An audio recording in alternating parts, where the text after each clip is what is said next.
بسم الله القاسم الجبارین. رئال مادرید جنایتکار و صهیونیست بداند اینجا لالیگاست و دوره او به سر آمده. اکنون او این بازی مهم را باخت. خدا این بازی رو اینا باختین بدبختا. امشب اگر ما اتلتیکو رو ببریم دیگه قهرمان لالیگا رو امشب باید ما جشن بگیریم. این همه ادعا از وقتی نمیدونم آقای آربلو مربی شده کلن تیم عوض شده. بگیر که آمد. این کجای دلت میذاری؟ به مایورکا شما 2-1 باختید.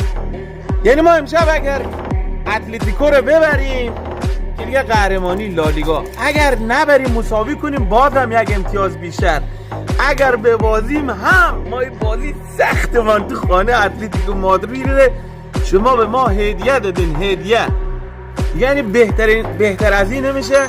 نور علی نور جان مسن بارسایای. بسم الله القاسم الجبارین. رئال مادرید جنایتکار و صهیونیست بداند اینجا لالیگاست و دوره او به سر آمده. اکنون او این بازی مهم را باخت. خدا این بازی رو اینا باختین بدبختا. امشب اگر ما اتلتیکو رو ببریم دیگه قهرمان لالیگا رو امشب باید ما جشن بگیریم. این همه ادعا از وقتی نمیدونم آقای آربلو مربی شده کلن تیم عوض شده. بگیر که آمد. این کجای دلت میذاری؟ به مایورکا شما 2-1 باختید.